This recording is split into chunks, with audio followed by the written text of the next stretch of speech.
ബുദ്ധിമുട്ടാനേ പാടില്ല, ഒരിക്കലും ബുദ്ധിമുട്ടാനേ പാടില്ല. ഓക്കെ, ഇതുപോലെ കൂടെ എൻജോയ് ചെയ്യുക. കുഞ്ഞാണെന്ന് വിളിക്കുന്നതിനെ എൻജോയ് ചെയ്യുക. സീരിയസ്ലി സീരിയസ്ലി പ്രായമായി എന്ന് പറയുന്നതിനെ എൻജോയ് ചെയ്യും. നിങ്ങൾ തലമുടി എൻജോയ്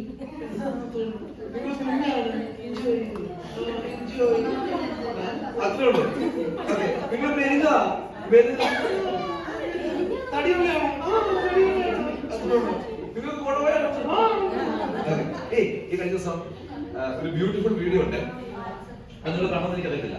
ഒരു പാർട്ടി ഇങ്ങനെ ജിമ്മിൽ നിന്ന് ഇങ്ങനെ വർക്ക്ഔട്ട് ചെയ്യണം, വയറൊക്കെ ഇങ്ങനെ ചുരുക്കി ജിമ്മിൽ നിന്ന് വർക്ക്ഔട്ട് ചെയ്യുന്നു. എന്നിട്ട് ഇയാൾ ജനലിൽ കൂടെ നോക്കുമ്പോൾ ഒരു ബ്യൂട്ടിഫുൾ ലേഡി, ഓക്കെ, ഒരു എന്താണ് തടിയുള്ള മനുഷ്യൻ, ഓക്കെ, അയാൾക്ക് വയറൊന്നുമില്ല, ഓക്കെ. അപ്പൊ ഇയാൾ ഇങ്ങനെ നോക്കണം, ഇയാൾ ഇങ്ങനെ വർക്കൗട്ട് ആകുമ്പോൾ പുച്ഛത്തോടു കൂടി നോക്കുക, അയാൾ ഇങ്ങനെ പെണ്ണോട് വർത്താനം പറയുന്നത്. എന്നിട്ട് ഇയാൾ ആ പെണ്ണിന്റെ വയറിട്ട് കുത്തുവെച്ചു, ഓക്കെ. അവിടെ തിരിച്ചുപോയി, ഓക്കെ. തിരിച്ച് അവിടെ ഇങ്ങനെ ഇരിക്കുന്ന വയറാണ്, ഒറ്റ കുത്ത്, അയാളുടെ വയർ ഇങ്ങനെ പുറത്തോട്ട്, ഓക്കെ. എന്നിട്ട് രണ്ടുപേരും കൂടെ കെട്ടിപ്പിടിച്ച് വളരെ സന്തോഷത്തോടു കൂടി പോയി. അന്നേരം ഈ ജിമ്മിൽ നിൽക്കുന്ന ആള് ഡംബിൾസ് ഉപയോഗിച്ചിട്ടില്ല, വലിച്ചെറിഞ്ഞിട്ട് ഇതിന്റെ ഒരു ആവശ്യമുണ്ട്.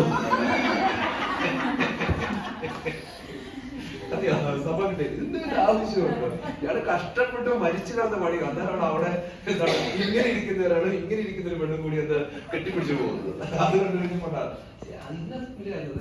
ഇതൊക്കെ എന്താണ്, നമ്മുടെ വാക്കുകള്, നമ്മുടെ പ്രവൃത്തികള്, നമ്മുടെ ചിന്താ രീതികള്, ഇതൊക്കെയുമായിട്ടാണ് ബന്ധം. നമ്മുടെ ബോഡിയുടെ വലുപ്പമോ ബോഡിയുടെ കളറോ മുഖത്തെ കുരുവോ അല്ലെങ്കിൽ മുഖത്തെ പാടോ ഇതൊന്നും ശരിക്കും നമ്മുടെ പേഴ്സണാലിറ്റി ബാധിക്കുന്ന സംഭവങ്ങളൊന്നും അല്ല.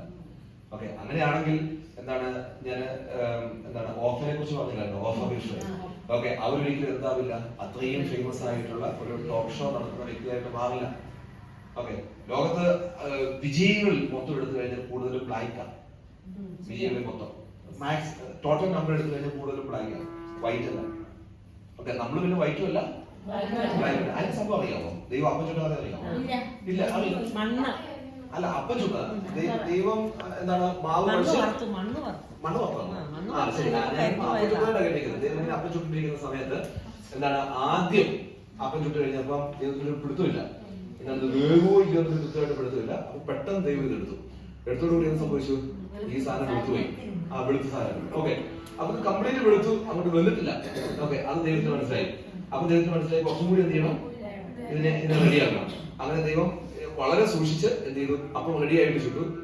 അവസാനം എന്ത് സംഭവിച്ചു, അത് കരിഞ്ഞു പോയി, അങ്ങനെ കറുത്തുപോയി. ഓക്കെ, അപ്പൊ ദൈവത്തിന് ഒരു കാര്യം മനസ്സിലായി, അത്രയും ചുടണ്ട. ഓക്കെ, മറ്റേത് അത്രയും പെട്ടെന്ന് എടുക്കുന്നുണ്ട്. അപ്പൊ ഇത് രണ്ടിന്റെയും കൂടെ നടുക്ക് എടുത്തു. അതാണ്